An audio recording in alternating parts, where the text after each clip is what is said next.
आता पाऊस सुरू झाला की पाऊस बघून आणि पावसाचं वातावरण पाहून काहीतरी क्रिस्पी कुरकुरीत खायची इच्छा तर नेहमीच होते. म्हणून क्रिस्पी अशी कुरकुरीत कोबी मंचुरियन.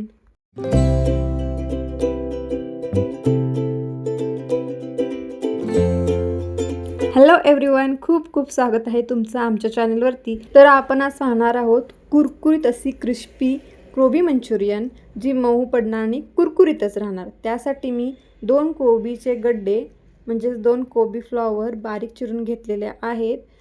त्यानंतर 2 बारीक असे चिरलेले कांदे, बारीक अशी चिरलेली हिरवी मिरची, बारीक चिरलेली कोथिंबीर आणि बारीक चिरलेला कढीपत्ता.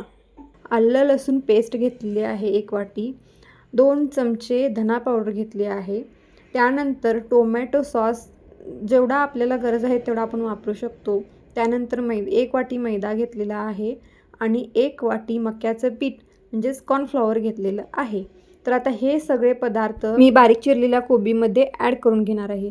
तर मी बनवत आहे होममेड अशी साध्या सोप्या घरच्या साहित्यामध्ये बनलेली क्रिस्पी अशी कोबी मंचुरियन, ज्याचे पकोडे 2 तासानंतरही मऊ पडणार नाहीत. अशा ट्रिकने आपण मंचुरियन बनवणार आहोत. त्यासाठी मी 2 चमचे धन्याची पावडर घातलेली आहे, 1 वाटी आलं लसूण पेस्ट, त्यानंतर चवीनुसार टोमॅटो सॉस, आता हळद, चवीनुसार लाल तिखट आणि थोडासा लाल कलर.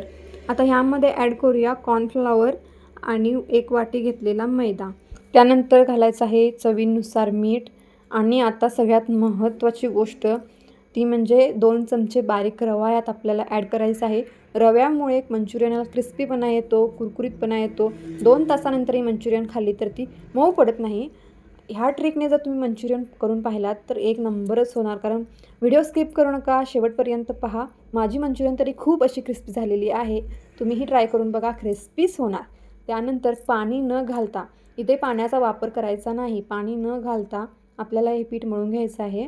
आता ह्यात कोबीमध्ये ऑलरेडी पाणी असतंच आणि घातलेल्या मिठामुळे कोबीला आणखीन पाणी सुटतं. जर तुम्हाला हवे असेल तर यात थोडीशी साखरही तुम्ही टाकू शकता. मी टाकलेली नाही. पीठ मळून झाल्यानंतर काहीसं अशा प्रकारे माझं झालं होतं. आता हे 15 मिनटं मीठ झाकून ठेवणार आहे. 15 मिनटं झाल्यानंतर पीठ बघा अशा प्रकारे माझं मस्त असं मऊ मऊ झालेलं आहे. आता तेल पण गरम झालेलं आहे.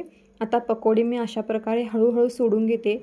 फुल फ्लेमवरती तेल तापवून घ्यायचं आणि जेव्हा आपण मंचुरियन तेलामध्ये सोडणार आहोत ना, त्यावेळी गॅसची फ्लेम लो करायची, म्हणजे मंचुरियन आतपर्यंत छान भाजली जाते.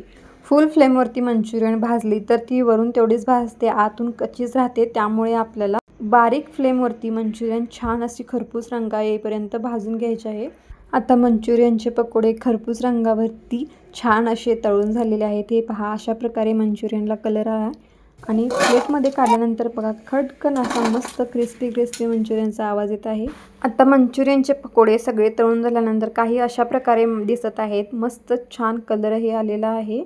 आणखी क्रिस्पीपणा बघा, रवा घातल्यामुळे मस्त असा क्रिस्पीपणा आलेला आहे. सांबर पकोडे झालेले नाहीत, खुसखुशीत असे बनलेले आहेत. त्यानंतर कढई थोडीशी गरम करून त्यामध्ये शेजवान चटणी ॲड करूयात आणि त्यानंतर त्यामध्ये पकोडे घालूया, थोडीशी हिरवी कोथिंबीर.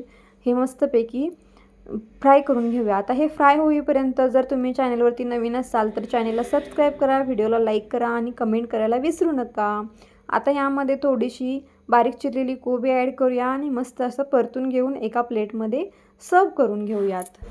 मंचुरियनचे पकोडे शेजवान चटणीमध्ये फ्राय करूनही आपण खाऊ शकतो किंवा टोमॅटो सॉससोबतही खाऊ शकतो. जर घरामध्ये लहान मुले असतील तर टोमॅटो सॉसमधून मंचुरियन पकोडा खाण्यासाठी ते खूप लाईक करतात. हे बघा, अशा प्रकारे माझी मंचुरियन तयार झालेली आहे.